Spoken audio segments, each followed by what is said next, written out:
अस्सलाम वालेकुम। आप देख रहे हैं कैपिटल डिजिटल और मैं रुखशान मीर। डीजीआई एसपीआर की जानिब से आज बड़ी अहम प्रेस कॉन्फ्रेंस की गई है और इस मीडिया ब्रीफिंग की सबसे अहम और मुख्तलिफ बात यह थी कि यह जीएचक्यू नहीं बल्कि पेशावर में मुनक्किद की गई थी और डीजीआई एसपीआर ने खैबर पख्तूनख्वा से ताल्लुक रखने वाले सहाफियों के बड़े तसल्ली से जवाब दिए हैं।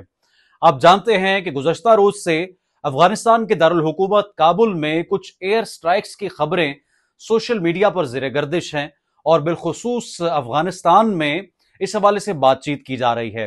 डीजीआई एसपीआर से आज दो मुख्तलिफ सहाफ़ियों ने उन एयर स्ट्राइक से मुतल्लिक जब सवाल किया तो डीजीआई एसपीआर की जानिब से तरदीद नहीं की गई, गो कि उन्होंने इस खबर की तस्दीक भी नहीं की कि ये एयर स्ट्राइक्स जो है ये पाकिस्तान एयरफोर्स की जानिब से की गई। लेकिन डीजीआई एसपीआर ने तरदीद ना करते हुए ये वाजे कर दिया कि हमारे पास सबूत और शवाहिद मौजूद हैं कि अफगानिस्तान की सरजमीन को पाकिस्तान के खिलाफ इस्तेमाल किया जा रहा है और अफवाज पाकिस्तान मुकम्मल हक रखती है कि वो अपने शहरियों के तहफ़्फ़ुज़ का दिफा यकीनी बनाए। गो के ना कहते हुए भी डीजीआई एसपीआर ने बहुत सी चीजें वाजे कर दी हैं और आप ये जानते हैं कि जो फील्ड मार्शल आसिम मुनीर का एक स्टेटमेंट आज की मीडिया ब्रीफिंग में चलाया गया जो कि 2023 का था, जिसमें फील्ड मार्शल आसिम मुनीर ने पुलिस लाइंस पर होने वाले हमले के बाद वहां मौजूद पुलिस अफसरान से गुफ्तगू की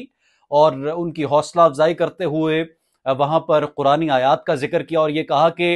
हम चूंकि रियासत के लिए लड़ रहे हैं और आप लोग उनसे मुखातिब होते हुए कहा कि आप लोग चूंकि रियासत के लिए अपनी जानों का नजराना पेश कर रहे हो तो आपका जो दुश्मन है वो जो है फितना और फसाद जमीन पर बर्पा कर रहा है, तो अल्लाह ताला की मदद आपके साथ है। तो आज ये बात भी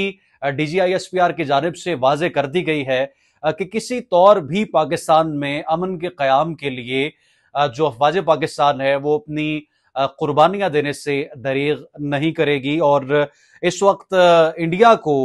और उन तमाम तर क़ुव्वतों को जो पाकिस्तान के बारे में ये शायद तसव्वुर कर रहे हैं कि पाकिस्तान में इस वक्त कुछ सियासी बेचैनी है और सियासी इख्तिलाफात हैं, लिहाजा पाकिस्तान की सरजमीन को इस्तेमाल किया जा सकता है और खैबर पख्तूनख्वा में कुछ इस तरह की सूरत हाल पैदा की जा सकती है, सियासी खला का फ़ायदा उठाया जा सकता है। यकीनी तौर पर उनके तमाम गलत फहमियों को आज दूर कर दिया गया है।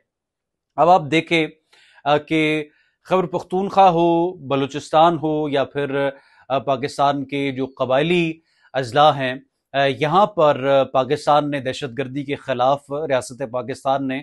और अफवाज पाकिस्तान ने एक बड़ी कामयाब जंग लड़ी है और एक जो कॉन्सेप्ट हुआ करता था माजी में जो कई साल पहले बल्कि तकरीबन एक दहाई पहले कि गुड तालिबान और बैड तालिबान और दोनों में कुछ तफरीक है, वो कॉन्सेप्ट भी पाकिस्तान में वक्त के साथ तब्दील हुआ और जिस डायलॉग की बात की जाती थी कि डायलॉग होना चाहिए और बहुत से पाकिस्तान में आवाज़ें इस हक में थी कि ऑपरेशन नहीं बल्कि बातचीत होनी चाहिए। सानेहा आर्मी पब्लिक स्कूल के बाद वो आवाज़ें भी तब्दील हुई और उन्होंने भी ऑपरेशन की फिर ज़रूरत महसूस की। तो इसी तरह से आज की मीडिया ब्रीफिंग में भी इससे मिलते जुलते सवाल के जवाब में डीजीआई एसपीआर ने ये वाजे किया है कि जो हमारे बच्चों के सरों के साथ फुटबॉल खेलने वाले हैं या जो ख़वातीन को उनके हुकूक नहीं दे रहे या अपने ही एक इस्लाम की इंटरप्रिटेशन नाफिज करना चाहते हैं और ये बताना चाहते हैं कि हमारा एक मुख्तलिफ इस्लाम है तमाम तर चीज़ों को लेकर, हम उनसे किसी तौर बातचीत नहीं करेंगे और जो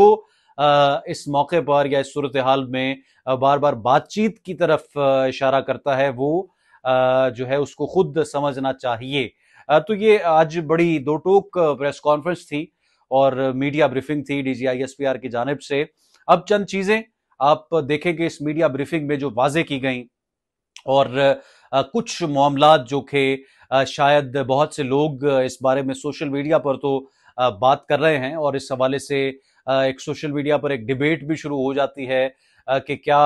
ऑपरेशन की हिमायत करनी चाहिए पाकिस्तान के कबायली इलाकों में या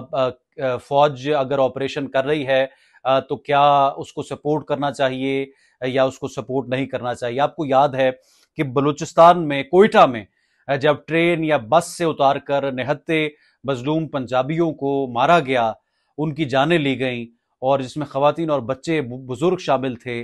और फिर जब अफवाज पाकिस्तान ने ऑपरेशन करते हुए उन फितनतुल खवारिज के लोगों को जहन्नुम वासिल किया, तो लोग उनके हक में, कुछ लोग ऐसे भी हैं पाकिस्तान में जो उनके हक में प्रोटेस्ट करते रहे, और फिर अमेरिका हो या बरतानिया हो बाकायदा कैंपेन करते रहे। तो ये पाकिस्तान का बच्चा बच्चा जान चुका है। काबुल में जो तालिबान का कमांडर जहन्नुम वासिल हुआ है और उसके जो कारिंदे हैं उनको जहन्नुम वासिल किया गया है, इस हवाले से पाकिस्तान की आवाम में इस वक्त कोई ऐसा इख्तिलाफ नहीं पाया जाता। सभी पाकिस्तानी जो है उसको सपोर्ट करते हैं कि ये टीटीपी हो या दूसरी तंजीमें जो बलूचिस्तान में सरगर्म हैं, जो पाकिस्तान में कार्रवाइयां करती हैं, इनके फाइनेंसर्स कौन हैं, इनको कौन से मुमालिक सपोर्ट कर रहे हैं और क्यों ये पाकिस्तान का अमन खराब करना चाहते हैं। तो किसी तौर भी गुंजाइश नहीं होगी और किसी तरह से भी स्पेयर नहीं किया जाएगा, और किसी तरह से भी इन लोगों को, इन ग्रुप्स को जो है वो खुला नहीं छोड़ा जाएगा। आप जानते हैं कि एक इंडियन स्पीकर है मेजर गौरव वारिया, और वो पाकिस्तान के खिलाफ इस कदर जहर उगलता है कि पाकिस्तान में जब सैलाबी सूरत हाल आई तो टीवी चैनल पर बैठकर वो उसको सेलिब्रेट करता रहा, और उसके साथ जो भारतीय टीवी एंकर्स थे, मक्कार और अय्यार शख्सियात जो थी, वो पाकिस्तान में आने वाली सैलाबी सूरत हाल पर पाकिस्तान का ना सिर्फ तमस्खुर उड़ाते रहे बल्कि यहाँ पर जो लोगों को नुकसान हुआ, गरीब लोगों को, उसको सेलिब्रेट करते रहे। और ये मेजर गौरव वारिया इन शख्सियात को जो बाकायदा तौर पर फितनतुल खवारिज को या तालिबान को और इन ग्रुप्स के सरगनाओं को सपोर्ट करते हैं, उनको बाकायदा इनवाइट करते हैं अपने मुल्क में और उनको बड़ा अप्रिशिएट करते हैं। तो पाकिस्तानी अवाम इन तमाम चीज़ों से बाखूबी वाकिफ है, और किसी तौर भी इस सूरत हाल में ये राय नहीं पाई जाती कि अपनी फौज या फिर रियासत के मुखालिफ जाना है, या फिर इन इश्यूज को लेकर जो है कोई दो राय हो सकती है। कमेंट सेक्शन में कीमती राय जरूर आगाह करें। रुखसान मीर को द कैपिटल डिजिटल से इजाजत, दोबारा हाजिर होंगे। अल्लाह हाफिज।